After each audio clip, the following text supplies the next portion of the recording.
बहुत सुंदर दो भजन गाए गए। पहले अंजू बहन जी के द्वारा, फिर शशि जी के द्वारा।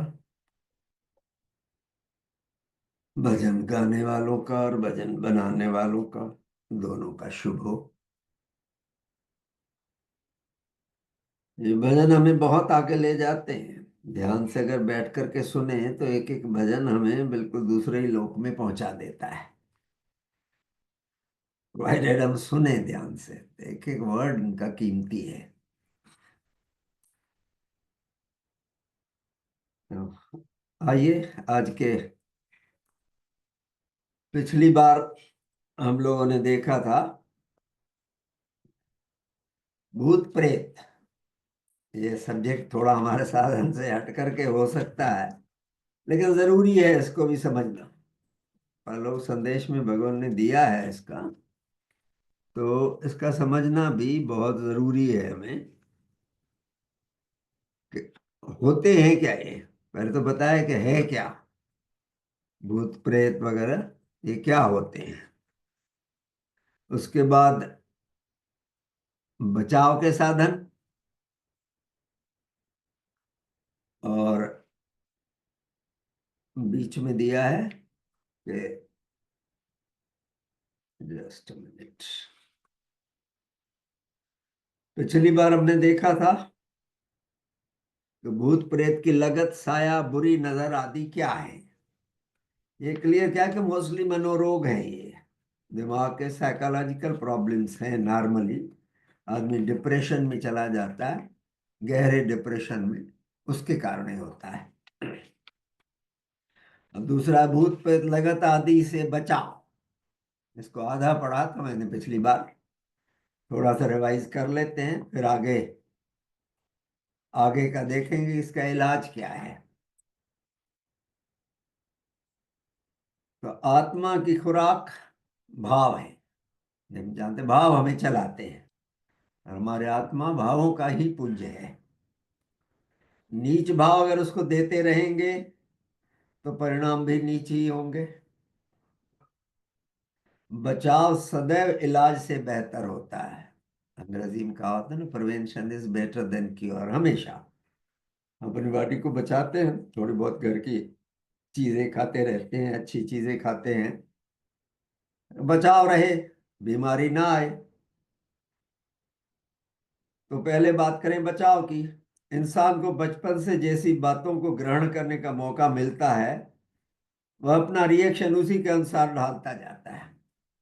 जो हालात मिलते हैं हमें घर में, बाहर, स्कूल में, नौकरी में, पड़ोस में, उनके अनुसार हम ढलते जाते हैं। जैसे कि अंधविश्वासी के घर में पले हुए बच्चे के मन में तमाम जहान की बातों के प्रति वहम और डर बहता हुआ होता है, जरा जरा सी बात पे। क्योंकि उनको घर में रहते हुए सिखाया ही है कि पैटर्न्स देखो हर चीज में, और नेगेटिव पैटर्न्स हम देखते हैं।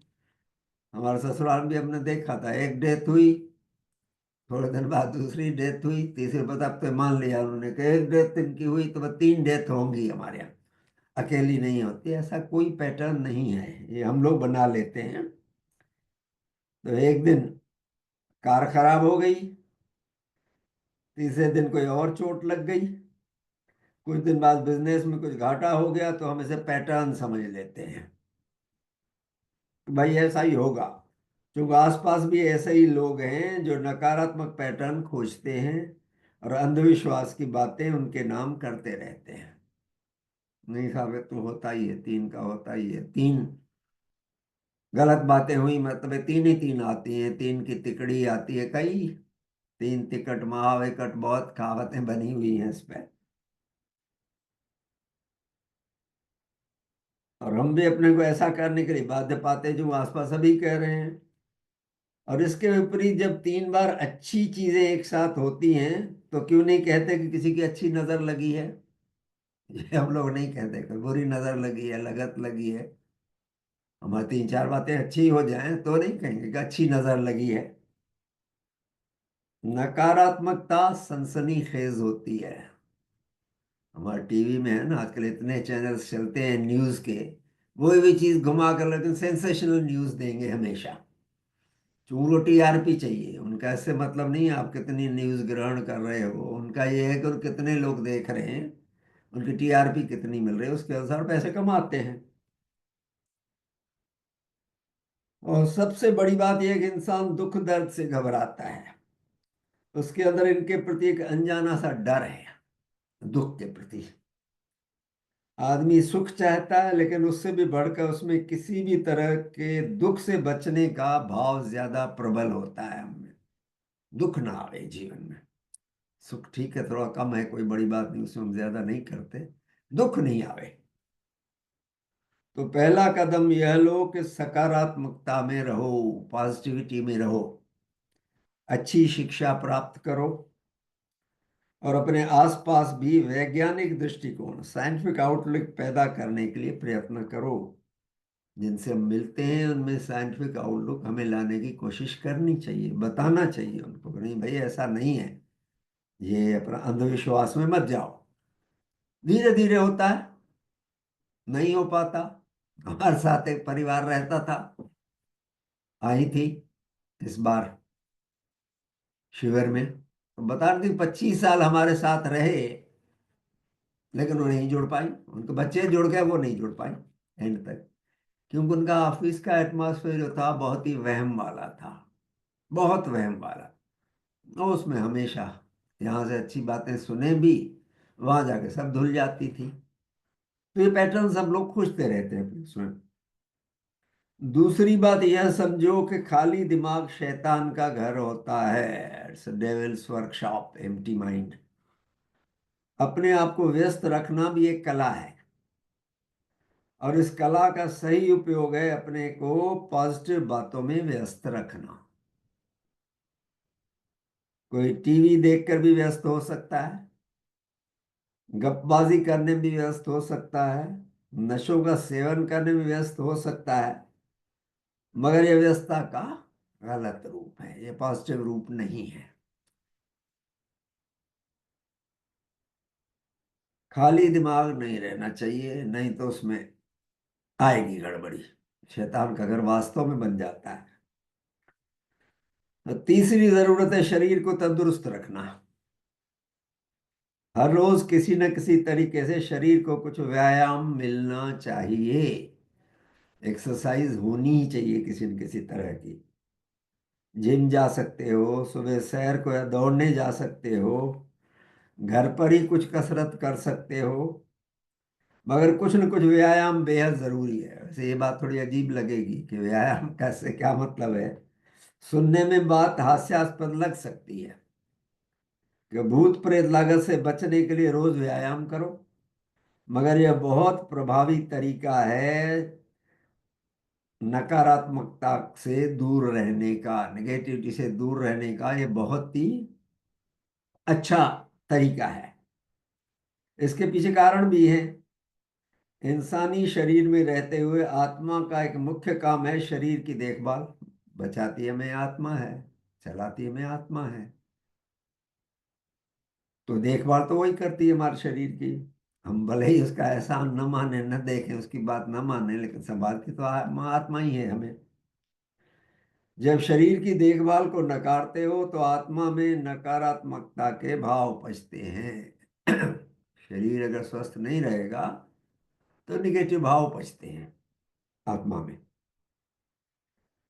और जब व्यायाम करते हो तो कुछ मेहनत वाला व्यायाम करो, जिससे दिल की धड़कन बढ़े और दिमाग तथा पूरे शरीर में रक्त का संचार बढ़े, ब्लड का सर्कुलेशन बढ़े, जिससे थोड़ी व्यायाम मेहनत वाला होना चाहिए।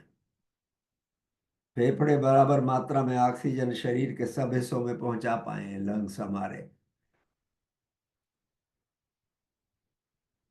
कहते हैं कि don't underestimate the efficacy of exercise to keep your body and mind healthy. बहुत जरूरी है व्यायाम, बहुत जरूरी है हमारे लिए। बाकी तो बहुत सारी बातें हैं जो सभी बताते ही हैं। दोस्त बनाओ, सामाजिक व्यवहार बनाए रखो, अकेले मत रहो, पूरे पूरे हफ्ते अकेले मत रहो, चुस्त फुर्त रहो। अकेलापन जो है बहुत परेशान करता है भाई।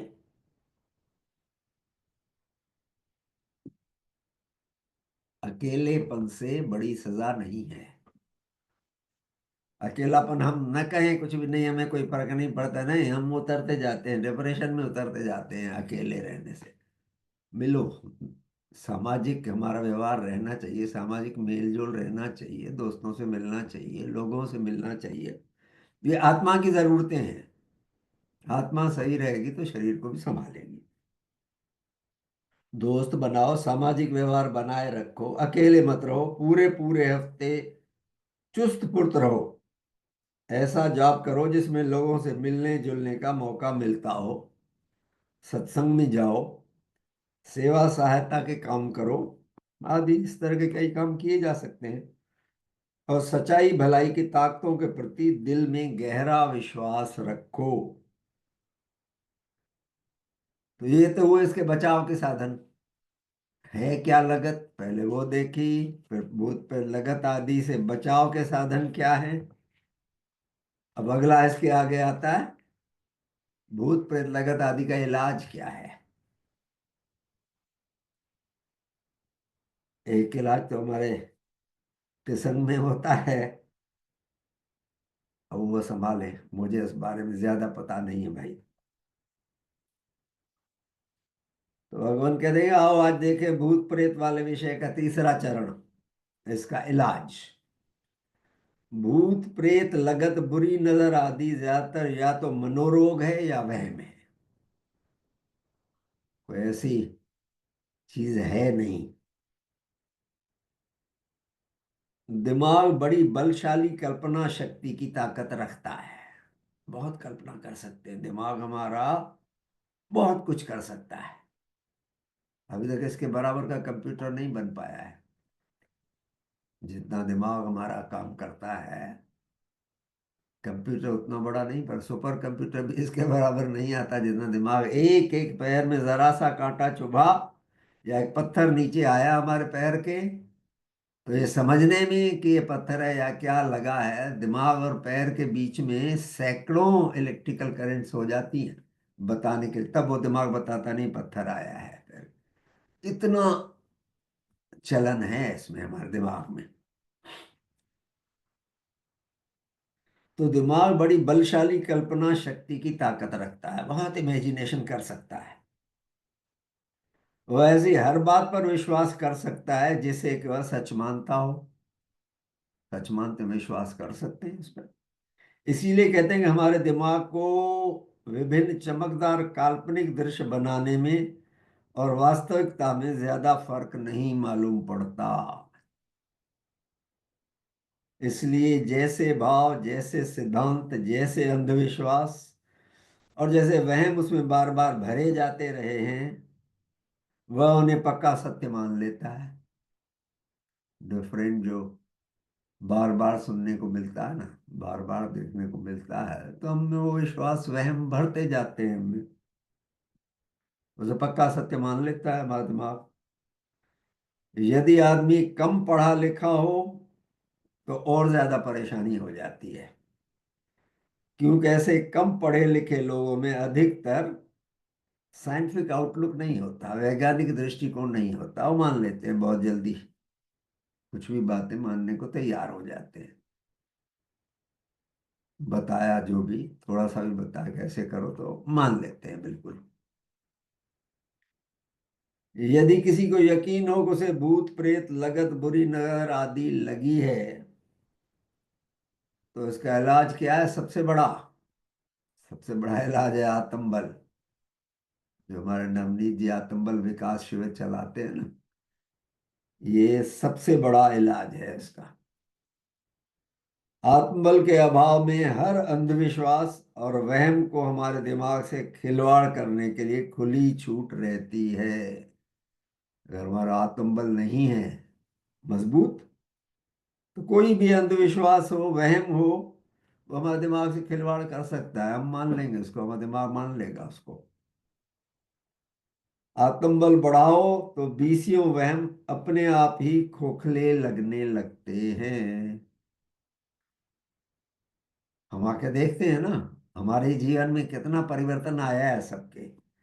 कई अंधविश्वास जो है, कई वहम जो है, हम उन पर ध्यान नहीं देते हैं आजकल। पहले देते थे हर एक पे, इस दिन बाल नहीं ना, मंगल के दिन ये नहीं करना चाहिए, मंगल को मांस नहीं खाना चाहिए। भाई जब मंगल को खराब है तो बाकी दिन भी खराब है ना। आप जिस दिन खाओ न खाओ, जो बेचारा कटा जानवर वो तो अपनी जान से गया, हम अपने वो पाले रहते हैं कि नहीं, इस दिन ये नहीं, फलाने दिन चोटी नहीं करी, कई लेडीजें नहीं करती हैं, कंघी नहीं करती हैं, बाल नहीं धोएंगे। अजीब रिवाज है, कई बार सुनने में बड़े अजीब लगते हैं, लेकिन हैं, लोगों में बहुत व्याप्त है ये।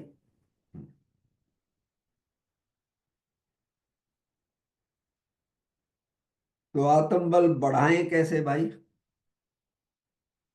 सबसे पहले तो खुद से बाहर निकलो। मैं से बाहर निकलो पहले, वो जरूरी है। अपने अलावा और किसी की मुसीबत भी देखो। आंखें खुली रखेंगे तो दूसरों की मुसीबतें दिखेंगी हमें। हम सिर्फ खुद में ही खोए रहते हैं सिर्फ। लगत वालों में आम तरह से होता है, डिप्रेशन में जो होता है खुद में खोया रहता है आदमी, बाकी इधर उधर नहीं देखता बिल्कुल। उसमें तन मन धन से मदद करो। किसी की भी मुसीबत को देखो तो उसमें तन मन धन से मदद करो। अक्सर देखा जाता है कि जो लोग तथाकथित सो कॉल्ड बुरी नजर, लगत आदि के शिकार होते हैं, वे अपने आप में बेहद उलझे रहते हैं।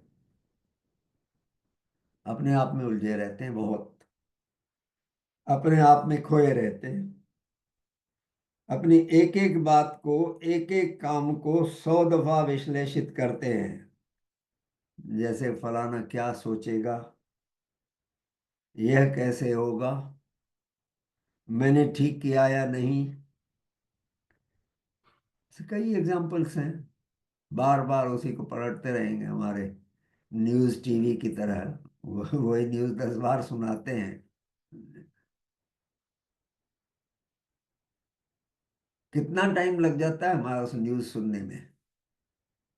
कहते हैं ना, एक बार पर सुनाया था मैंने, एक बार गए गांव में पहुंचे अपने टीवी वाले, वैन लेकर के खड़े थे सामने, किसान एक मिला, दो उसकी वो बकरियां खड़ी थी उसके पास, एक काली एक सफेद। और पूछा ये क्या है, बोले बकरी है। ये सफेद वाली को कहाँ रखते हो, बोले घर में। और दूसरी को, घर में। अच्छा खिलाते क्या हो इनको, कि काली को तो ये खिलाता हूँ दाना, सफेद को उसको भी दाना खिलाता हूँ। सुबह फिर चरने बाहर ले जाते हो, हाँ काली वाली को ले जाता हूँ, और सफेद वाली उसको भी ले जाता हूँ। बार बार यही बताया, तब उन्होंने कहा भाई सीधे सीधे बताते क्यों नहीं कि दोनों को करता हूँ ऐसे ही। बोले तुम भी तो न्यूज में ऐसे ही करते हो ना, एक चीज को घुमा घुमा के बताते रहते हो वही बात। तो हम भी आपको दिखाते हैं कि आप क्या करते हो। तो ऐसे ही ये अपने आप में उलझना है, अपनी एक एक बात को हम 100 दफा सोचते रहते हैं। कोई क्या सोचेगा, मैंने कर दिया तो कैसा लगेगा,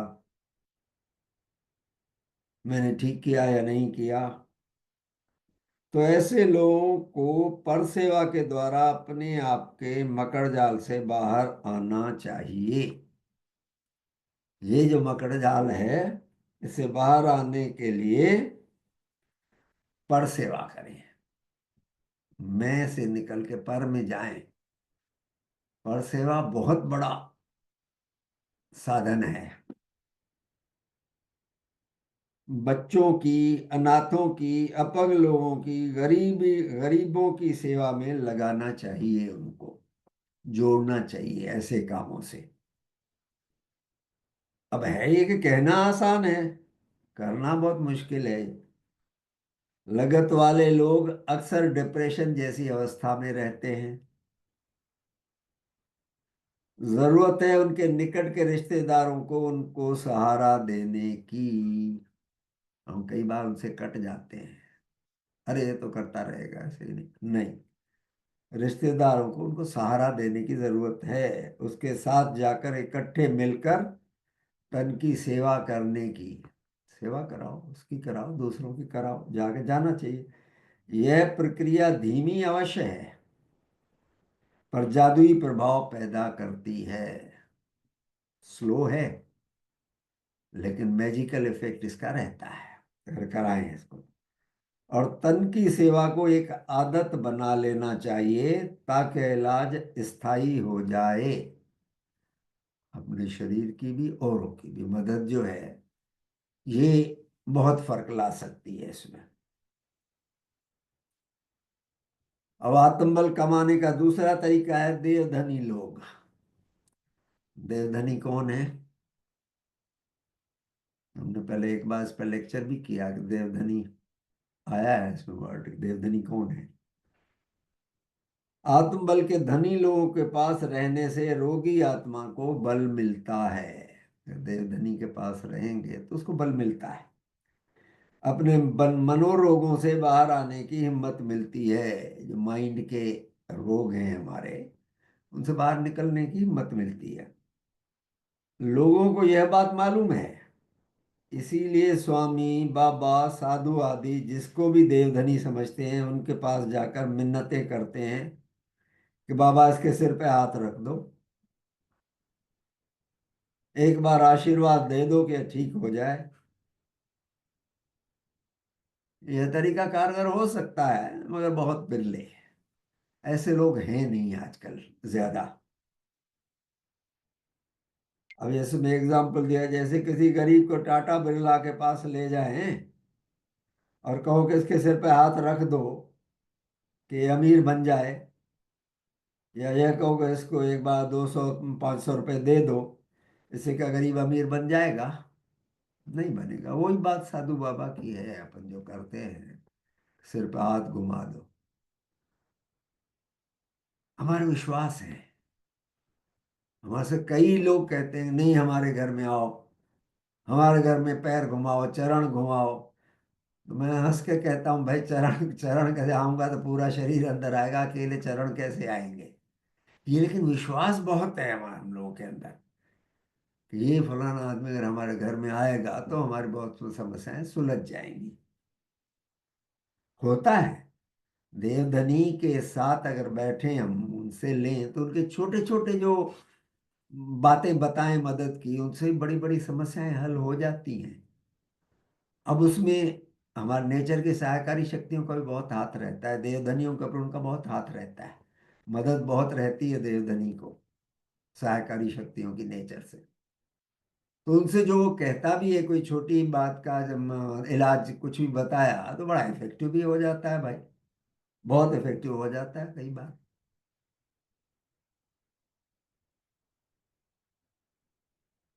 तो कुछ अपवाद ऐसे हो सकते हैं कि गरीब को उस अमीर से मिलकर इतनी प्रेरणा मिल जाए कि वह मेहनत करके अपनी जिंदगी पलट दे। इतना मिल सकता है। एक ने वो किया था नौकरी, अमिताभ बच्चन की पिक्चर थी ना, नौकरी की थी, छोटे पद पे करता था। शाम को जब मालिक उठा तो सारी ऑफिस चली गई थी, ये बैठा काम कर रहा था। तो बोले भाई तुम कैसे बैठ रहे हो वैसे, ज्यादा इतना काम कर रहे हो काहे के लिए? तो उसने कहा मैं इसलिए बैठा हूं, मुझे आप बनना है, मैं आपके बराबर बनना चाहता हूँ। समझे? अब चढ़ गया, अच्छा खासा कारखाना बना लिया। हमारे सुखनानी जो सूरत वाले थे, दादा सुखनानी, वो अक्सर ये कहानी सुनाया करते थे। वो भी छोटे काम से बहुत शुरू किया था, लेकिन क्या करोड़ों का बिजनेस किया भाई उन्होंने, बढ़ाया इतना। तो वो यही कहते थे कि मेरे मन में भी यही था कि मैं आप बनना चाहता हूँ। जो बड़ा आदमी बैठा है, सफल आदमी, उससे कहा कि मैं आप बनना चाहता हूँ। तो यही हमारे अंदर रहना चाहिए। ये अपने को आत्मबल बढ़ाने का बहुत अच्छा तरीका है। हो सकता है कि हम सामने वाले को देख करके मेहनत करें ज्यादा, मगर ये जो इस तरह की बातें जो है एक्सेप्शंस ही होंगी। यही बात आत्मबल के क्षेत्र में भी लागू है, मगर लोग इसे मानना नहीं चाहते। आत्मबल में भी ऐसे ही होता है कि मेहनत से ही बढ़ेगा भाई, किसी ने सिर पे हाथ रख दिया, भगवान के पास आते थे ना मौत से, किसको बच्चा नहीं हो रहा है, बहू को ले आए थे, किसको आशीर्वाद दीजिए हो जाए, भगवान ने कहा भाई इसमें नेचर के नियम है जन्म के, वो पूरे होंगे तो बच्चा होगा, मेरे आशीर्वाद देने से क्या हो जाए, हाथ घुमाने से क्या हो जाएगा सिर पे। लेकिन एक बात मैं कहता हूँ ना भाई, ये मैंने एक्सपीरियंस से देखा है कि अगर ऐसा कहें तो सहायकारी जो पॉसिबल है उसमें सहायकारी शक्तियां मदद करती हैं, बहुत बहुत मदद मिलती है। आप तो बिल्कुल अनजाने में कोई चीज से कह देते हो लेकिन उसका असर आता है बहुत। तो लोग लेकिन नॉर्मली मानना नहीं चाहे, वो उसी को मानते हैं, हाथ घुमाओ सिर पे तभी हम ठीक हो जाएंगे। जरूरत एक बार आशीर्वाद दिलवाने की नहीं है, उनके साथ ज्यादा से ज्यादा वक्त गुजारने की है। ऐसे लोग जो परेशान हैं, उलझे हैं, भूत लगत लगी हुई है आदि जिसे कहते हैं, जो मानसिक बीमारी है, उनके साथ ज्यादा से ज्यादा वक्त गुजारने की जरूरत है, उनके तौर तरीके अपनाने की है। और साधु स्वामी बाबा लोग देव धनी हो इसकी कोई गारंटी तो नहीं है भाई। तो भगवान कहते हैं कर्म योगी ढूंढो, जो कर्म योगी हो उसका कहना वो रियली देवधनी हो सकता है, उसके कहने का असर भी होगा। उससे साथ रहने में बहुत फर्क आता है। भगवान के पास जाकर क्या मिलते थे, देव प्रभाव में बदलते थे लोग ना। जब लेक्चर देते थे देवात्मा तो कितना इफेक्ट रहता था उनका, देव प्रभाव आते थे। सहकारी शक्तियां भी उनकी बहुत मदद करती थी इसमें। तो कर्म योगी ढूंढो, ऐसे ऐसे इंसान जो हर हफ्ते वक्त निकालकर गरीबों बेसहारों की मदद करते हो, वे असली देवधनी हैं। जाएं हर हफ्ते मदद करने, कुछ काम करने, कुछ लोगों की सेवा करने। इनके साथ रोगी व्यक्ति को समय दो, उनके साथ रखो, और फिर यह बात स्पष्ट रूप से समझ लें कि यह धीमी प्रक्रिया है, इसे समय देना पड़ेगा, क्योंकि उसका दिमाग जो उलझा है सामने वाले का, तो इतना इजी नहीं है उससे निकलना। जिस भंवर में वो घुस गया है अंदर, उससे निकलना उतना इजी नहीं होता, लेकिन निकल सकता है, छोटे साथ रखे हैं। तो ये दो उपाय हो गए, एक तो तन मन धन से उसकी मदद पर सेवा में लगाएं, आत्मबल बढ़ाएं। तीसरा उपाय है मेडिकल डॉक्टर, अच्छे मनोरोग चिकित्सक के पास रोगी को ले जाओ और इलाज कराओ। साइकिक जो करते हैं इलाज दिमाग का, उनसे इलाज करा। लोगों में यह गलतफहमी बैठी हुई है कि ये लोग पागलों के डॉक्टर हैं, इसके बड़े गलत प्रभाव पड़ते हैं भाई। ये तो हमने फैमिलीज में देखा है, अपनी पहचान वाली फैमिलीज में देखा है, बहुत गलत प्रभाव पड़ते हैं इसके। तो हम लोग समझते हैं कि पागलों के डॉक्टर हैं, सिजोफ्रेनिया हो गया है इसको, और अपने करीबी किसी भी जन को कोई पागल करार नहीं देना चाहता। लोगों में यह जागृति लाने की जरूरत है कि शरीर के बाकी अंगों की तरह दिमाग भी एक अंग ही है। दिमाग भी तो एक पार्ट ही है ना हमारे बॉडी का। बाकी सब अंगों की तरह दिमाग भी बीमारी से ग्रसित हो सकता है। हाथ में दर्द होता है, सिर में दर्द होता है, पेट खराब होता है, फेफड़े खराब होते हैं, दिमाग भी खराब हो सकता है भाई, वो बॉडी का एक अंग है। और उसका इलाज करवाने के लिए डॉक्टर के पास जाने में कैसी शर्म। लेकिन ये न करने से मैंने फैमिली उजड़ती हुई देखी है भाई। है, मालूम है पागलपन है, लेकिन नहीं, वो सोसाइटी में हमारा क्या कहेंगे लोग, इसका बेटा पागल है इतने बड़े सेठ का, नहीं दवाई कराई, पूरा घर परेशान रहा, तंग कर मारा पूरे घर को, लेकिन ले जाने को तैयार नहीं है। नहीं साहब दवाई नहीं दिलवाएंगे। एक बार जबरदस्ती दिलवाई थी, ठीक हो गया 3 महीने, फिर समझ में आ गई कि मुझे दवाई खिलाई जा रही है, उसने बंद कर दी। आदमी आदमी तो नहीं लेता आज लेकिन घर वालों को संभालना चाहिए। और अगर है बीमारी का थोड़ा मनोरोग है तो उसको दिखाना चाहिए, छिपाने की कोई बात नहीं है इसमें।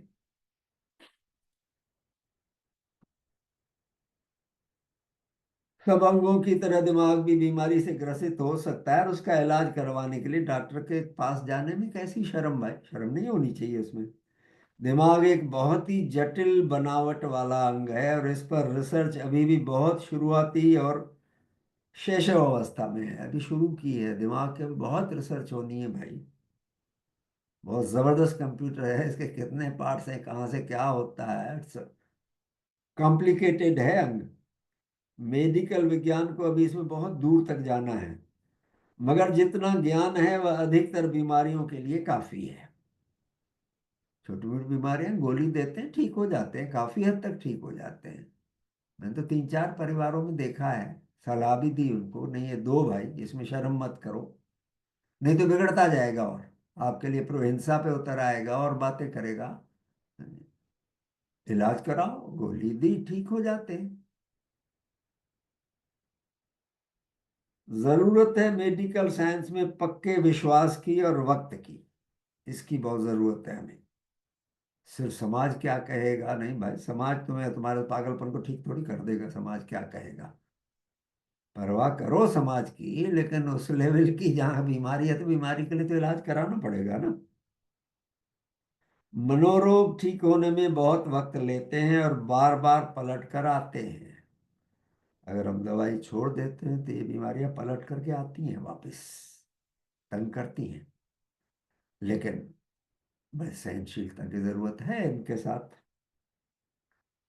यह कोई चटपट वाला मामला नहीं है कि 2 गोलियां ली और उसका सर दर्द उड़न छू हो गया। लंबा टाइम लेती हैं, इनको समय दो। और ऐसे बीमार व्यक्ति के लिए अपने परिवार और दोस्तों की ढेर सारी मदद की जरूरत होती है। समझदार साइंटिफिक आउटलुक रखें। तो ठीक है भाई, ये बीमारी है तो उसको इलाज तो कराना पड़ेगा ना। 3 4 इलाज बताए हैं भगवान ने, एक चौथा इलाज भी है, मंगल कामना। मंगल कामना करने से खुद का और सामने वाले दोनों का आत्मबल बढ़ता है। ये हम लोग बहुत बार देख चुके हैं, मंगल कामना के बारे में बहुत साधन सुने हैं। करने वाले का भी भला होता है, सामने जिसके लिए कर रहे हैं उसका भी भला होता है। बहुत ही पोटेंट हथियार है, बहुत ताकत वाला हथियार है ये मंगल कामना। रोगी व्यक्ति के साथ बैठकर परिवार वालों और दोस्तों को रोज उसके लिए मंगल कामना करनी चाहिए। हम लोग बोर हो जाते हैं 4 5 दिन में, 6 दिन में बैठ करके इसका भला हो, उसका अरे भाई क्या होगा इससे। विश्वास से करो तो होगा ना। मैं बार बार कहता हूँ भाई, दुआ वो कबूल होती है जो दिल से निकलती है। लेकिन बड़ी मुश्किल ये है कि बड़ी मुश्किल से निकलती है दिल से। ऊपरी मन से तो कहते रहते हैं बहुत कुछ, दिल में दर्द उठे और कहें कि इसका भला हो सामने वाला बहुत तकलीफ में है, वो दुआ कबूल होती है। नेचर से बहुत मदद आती है उसमें। तो सबको मिलकर के उसके लिए मंगल कामना करनी चाहिए। नियमितता इसकी कुंजी है, रेगुलर करें। 2 3 हफ्ते तक लगातार एक दो दफा दिन में साथ बैठकर दिली भावों से प्रार्थना और मंगल कामना करने से अवश्य असर आता है। आता तो है भाई, मंगल कामना का बहुत असर दिखाई तो देता है।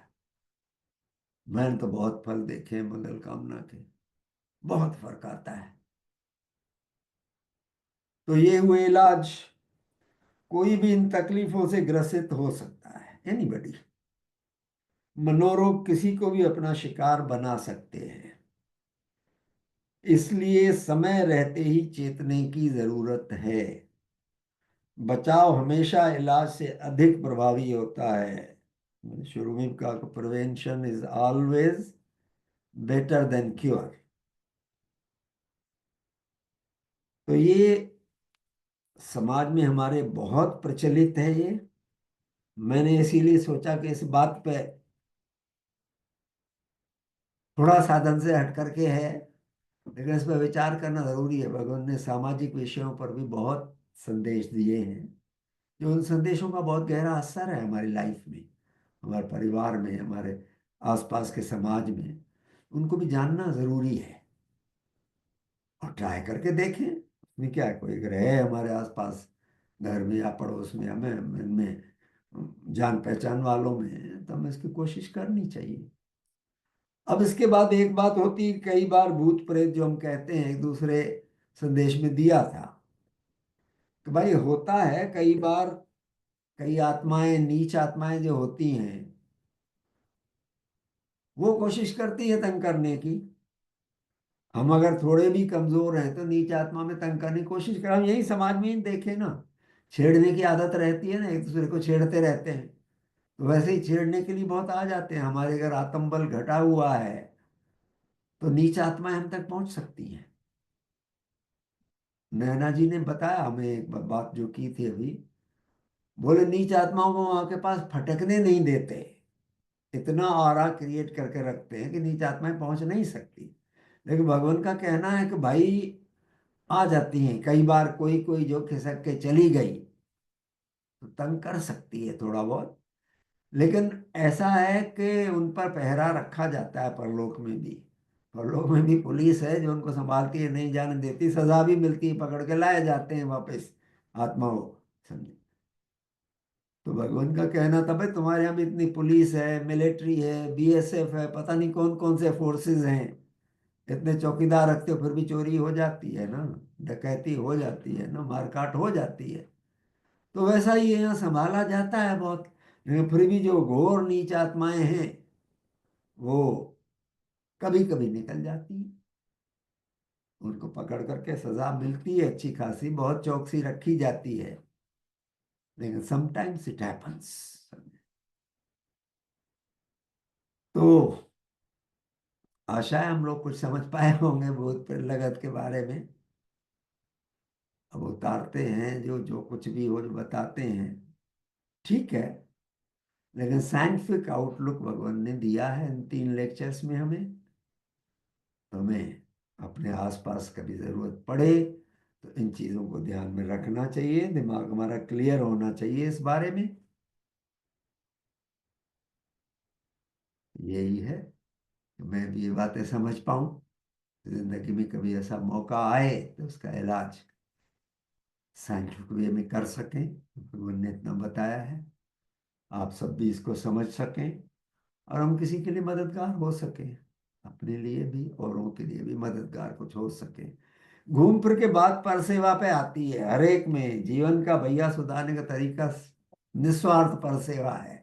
जितना करेंगे उतना हमें फल है। तो काश मैं भी कर पाऊं, आप सब भी कर पाएं। शुभ हो आप सबका। धन्यवाद। श्रीमान चंद्रगुप्त जी, ओवर टू यू। बहुत बहुत धन्यवाद श्रीमान जी, बहुत सुंदर संदेश, बहुत सारगर्भित। हमारी जीवन की कितनी ही समस्याओं का कितने सरल शब्दों में पूरी वहां ने हमें समाधान बताया है कि भूत प्रेत के मामले में भी ज्यादातर तो लोग अंधविश्वास में और अपने जिसका विश्वास खत्म हो जाए और कितनी ही नेगेटिविटी से जब भरा हुआ हो तो उसको अपना अंदर ही डरता रहता है। ऐसा लगता है भूत प्रेत हमें पकड़ रहे हैं मुझे। भगवान ने कितना कितने समाधान बताए हैं जी। भगवान ने एक भजन में भी लिखा है कि सेवाकारी बनो, बिन सेवा के प्रेम न जागे, बिन सेवा नहीं अपना भागे। तो नेचर का नियम ही अजीब है, सेवा पाने वाला नहीं जुड़ता, सेवा करने वाला जुड़ जाता है। माता पिता बच्चों से जुड़ जाते हैं, बच्चे माता पिता को जब बड़े होते हैं परे रहे दूर रखते हैं। जबकि सेवा पाने वाले को जुड़ना चाहिए कि मुझे सेवा मिल रही है, अच्छी सहायता मिल रही है। तो सचमुच में किसी ने ऐसी नहीं कह दिया कि काम ही पूजा है, और सेवा ही जो सचमुच में धर्म जगत का सार तत्व है। तो बहुत सुंदर संदेश। और भूत प्रेत से बचाव के साधन जो बताए, भूत प्रेत क्या होता है। कई जगह तो मन के भटकाव होते हैं, भूत प्रेत होते नहीं। जो सचमुच में भूत प्रेत होते हैं वो इतने इतने दुर्बल होते हैं, इतने आत्मबल से खाली होते हैं कि वो किसी के बिगाड़ने लायक कुछ नहीं रहते। ज्यादा से ज्यादा ये करेंगे भी अपने प्रभावों से उसको थोड़ा डिस्टर्ब करें। लेकिन जो अच्छे काम करता है, जो पूजा पाठ करता है, जो भगवान को ध्यान रखता है, जिसको अपने जो अपना आत्मबल बढ़ा के रखता है, वो उससे दूर दूर ही भागते हैं। श्रद्धा जी ने 1900 के जो संदेश है उसमें भी लिखा हुआ है। श्रद्धा जी ने मुंशी राम जी को, सदा राम जी को इस संदेश में कहा कि आप घबराओ ना। अगर आप ये साधन करते हैं पूर्ववासियों से संदेश लेने के और उपदेशों के, तो आपके इर्द गिर्द कोई भूत प्रेत नहीं आता। भूत प्रेतों को कहते हैं धार्मिक लोगों से, जो सचमुच में धार्मिक है, उनसे उनको घबराहट होती है, उनको उनको उनसे हीट आती है, इसलिए दूर दूर भागते हैं। तो सचमुच में बहुत ही सारगर्भित शिक्षा है। और आपका तो अंदाज भी बहुत सुंदर है। एक एक बात जो है दिल में उतरती जाती है। बहुत बहुत धन्यवाद। आपका शुभ हो, आपके सभी प्रियजनों का शुभ हो, आपका स्वास्थ्य ठीक रहे, देर तक आपका सूर्य शरीर में हमारे सिर पर विराजमान रहे। आपका बहुत बहुत शुभ हो। तो प्यारे धर्म साथियों, शुभकामना करके आज के साधन को विराम देंगे। अर्पित जी, आप माइक बंद रखें, उसके बाद बोल देना। किसी ने कुछ भी बोलना है तो कृपया बीच में डिस्टर्ब न करें। शुभकामना जब कंप्लीट हो जाए ना, तो आप माइक ऑन करके रख सकते हैं। तो शुभकामना के बाद आपको बोलने के लिए समझ दिया जाएगा। सबका शुभ हो। हे परम पूजनीय सतदेव श्री देव गुरु पवन, आप अद्वितीय धर्म जगत के, अद्वितीय धर्म जगत के अद्वितीय सिद्धि हैं। सतगुरु, आपने ऐसे धर्म भवन का निर्माण किया है जिसकी निर्माण तिथि तो है, जिसकी विनष्ट होने की कोई तिथि नहीं है। आपके द्वारा निर्मित यह धर्म भवन नेचर की आत्मा है, विकास क्रम का मूल रूप है। आप द्वारा निर्मित यह धर्म भवन जितने भी सच्चे धर्म जिज्ञासु आत्मा है, अधिकारी आत्मा है, उन सबके लिए अति सुंदर, अति हितकर, अति कल्याणकारी, कुछ जीवन रस प्रदान करने वाला, कुछ खुशियां प्रदान करने वाला, प्रफुल्लता प्रदान करने वाला, हमारे धर्म मार्ग को हमें दिखाने वाला, उस धर्म मार्ग पर चल सकें, निरंतर चल सकें, उसके लिए आध्यात्मिक बल प्रदान करने वाला सच्चा आश्रय स्थल है। सतगुरु, आपने अपने इस धर्म भवन में, अपने इस धर्म जगत में हमें पूर्ति प्रदान करके, हमें ग्रहण करके हम पर बहुत कृपा की है, हम पर बहुत एहसान किया है। आपको जितना धन्यवाद दें उतना कम है, आप पर जितना बड़ी बात करें उतना कम है। हे धर्मदाता, हे सतगुरु, आपका सब प्रकार से शुभ हो, सब प्रकार से मदद, सब प्रकार से ज्ञान हो। आपके परम श्रद्धेय माता पिता, दादा दादी, नाना नानी तथा अन्य सब महान पूज्य, आपके सब वंशीजनों का, आपके सब सांसारिक समितियों का, आपके सेवक सेविकाओं का, आपके श्रद्धावानों का, आपके अनुयायियों का, आपके विश्वासियों का, आपके अनुरागियों का, हमारे इस लोकवासी तथा परोपवासी सब धर्म साथियों का, उन सबके पूर्वजों का, उन सबके वंशीजनों का, उन सबके सांसारिक समितियों, उन सबके दोस्तों मित्रों से सबका भले का मार्ग प्रशस्त हो, शुभ का मार्ग प्रशस्त हो।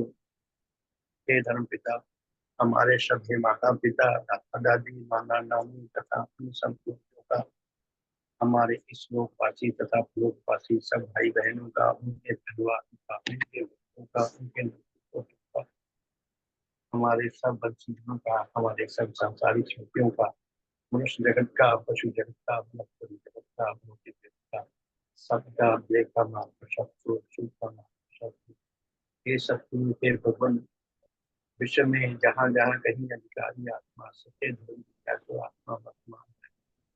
आपके अद्वितीय धर्म आप ठीक से शीघ्र उन तक किसी विधि से पहुंच सके, उन सबके भले का मार्ग भी प्रशस्त हो सके। हमारे धर्म सिद्धियों की गंगा में अधिक शक्ति की, सारे मनुष्य को आपके विज्ञान धर्म की छाया में आकर करने का, सच्चा आत्म कल्याण लाभ करने का, आपके महान संस्था में आकर सेवारत होने का, अपने मनुष्य जीवन को सफल करने का, सार्थक करने का, आपकी अद्वितीय महिमा को उपलब्ध करने का, और उसे सारे संसार में फैलाकर आपकी प्रसन्नता लाभ करने का सौभाग्य प्राप्त हो।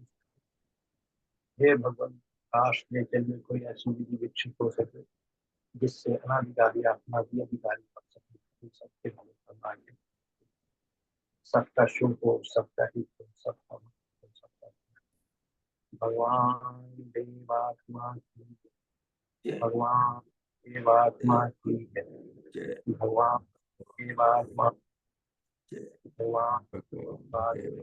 देवात्मा, सबका शुभ हो। अर्जुन जी, आप कुछ कहना चाहते थे? अर्जुन जी, तो हुआ जी शुभ हो श्रीमान जी। आज की सभा से मुझे कुछ बिंदु समझ में आए। पहला, आत्मा की जरूरत के लिए सामाजिक व्यवहार करना चाहिए। दूसरा, आत्म बल बढ़ाने के लिए हमें मैं से बाहर करना चाहिए और दूसरों की निस्वार्थ भाव से सेवा करनी चाहिए। तीसरा, शरीर को स्वस्थ रखने के लिए मेहनत वाली कसरत करनी चाहिए। चौथा, आत्म बल बढ़ाने के लिए हमें देव धनी लोगों की संगत करनी चाहिए। पांचवा, जो लोग दूसरों की निस्वार्थ भाव से सेवा करते हैं वो देव धनी होते हैं। छठा, मनोरोग होने पर हमें मनोचिकित्सक के पास जाने में शर्म नहीं करनी चाहिए। सातवां, आत्मबल कम होने पर नीच आत्माएं तंग करती हैं। आठवां, जिंदगी में कोई भी समस्या होने पर हमें उसका साइंटिफिक हल निकालना चाहिए। सभी का बहुत बहुत धन्यवाद। सबका शुभ हो। बहुत बहुत धन्यवाद। आपने तो कमाल कर दिया, कर निचोड़ निकाल कर सामने रख दिया। बहुत बहुत सुंदर, बहुत धन्यवाद आपका अर्पित जी। तो बहुत बहुत सुंदर। देखो कितनी उन्होंने सात बातें अपना अर्पित जी ने बताई, साधन में मैंने नोट की। आप भी ऐसे नोटिंग लेने की कोशिश किया करो। जो सात तत्व है ना, तो उसमें से जो असल बात है उसको पकड़ने का प्रयास किया करो। अभी भी प्यारे साथियों, हमारा ये रुकती शिविर शुरू होने वाला है 4 से 8। तो देखिए, आत्मबल बढ़ाने का सबसे सरल तरीका ये है कि संगत में बैठ जाओ। आपने कुछ नहीं करना, वहां जाके बैठ जाना है। और संगत में जो प्रभाव बनेंगे, और सभापति जो अपने आप को रुई की तरह पीसता है, वो साधन को कितनी कर्मठता के साथ, कितनी मेहनत के साथ तैयार करता है। हम सबकी आध्यात्मिक सेवा करने के लिए कितना संग्राम में से गुजरता है। उस साधन को सुनकर हमारे अंदर, सुनकर ही हमारे अंदर बहुत आत्मबल पड़ेगा, और नेगेटिविटी हमारे आसपास ही नहीं रहती ऐसे वातावरण। तो हमें अच्छा सोचने का, अच्छी प्रेरणा लाभ करने का सौभाग्य मिलता है। तो आत्मबल बढ़ाने का इससे सरल साधन नहीं हो सकता। अगर पुस्तक पढ़ेंगे तो उसमें माथापच्ची भी करनी पड़ेगी, पुस्तक के साथ संग्राम करना पड़ेगा, बौद्धिक तौर पे गहरा संग्राम करना पड़ेगा, तब जाके बात समझ आए ना आए। कई बार जीवन का अनुभव जो है हमारा इतने थोड़े होते हैं कि हम खुद पढ़ के नहीं समझ सकते।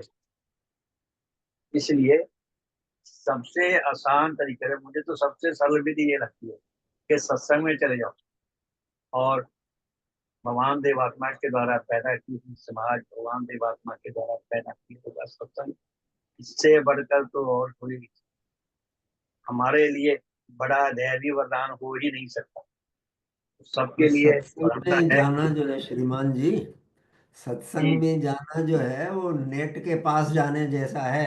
सिग्नल्स जी हम जी कहते हैं ना, बिल्कुल। हाँ अशोका बहन जी कहते हैं नहीं मिल रहे हैं सिग्नल्स।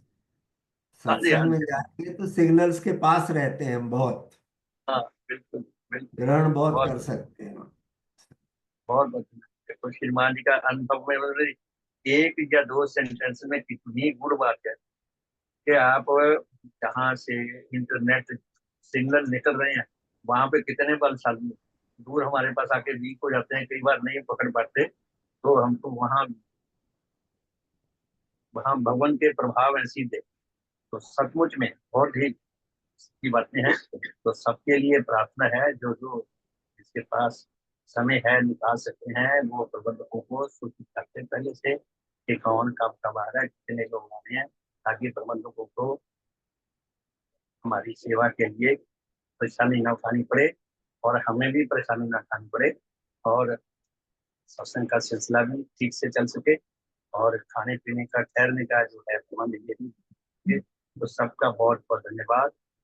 हमारा ये जो हमारा ये सिलसिला जो चल रहा है, ये हमारा सत्संग, ये हमारी धर्म यात्रा, ये निरंतर चलती है। सारे मनुष्य जो को इस धर्म यात्रा में जुड़कर सच्चा आत्मिक ज्ञान लाभ करने का सुख प्राप्त हो सके। हम सब में कुछ मेल आए, कुछ एकता आए, कुछ प्रेम आए, और हम अधिक से अधिक अपने शुभ परिवार के साथ जुड़ सकें, सच्चा आत्मिक ज्ञान लाभ कर सके, औरों तक उनके संदेश जाकर उनके भले में भी हम कुछ न कुछ बेहतर बन सकें। सबका बहुत बहुत धन्यवाद। सबका शुभ हो, सबका हित हो, सबका मंगल हो, सबका ज्ञान हो। तो शाम को मिलेंगे जी, 5:45 से सत्संग होता है शुक्रवार को। 4:30 वाला आज साधन होगा, और रात का होगा उसी तरह 8:40 से 9:30 तक। तो बहुत बहुत धन्यवाद। सुप्रभात। सबका शुभ हो, सबका भला हो। तो 6:45 बजे शाम को मिलेंगे। धन्यवाद।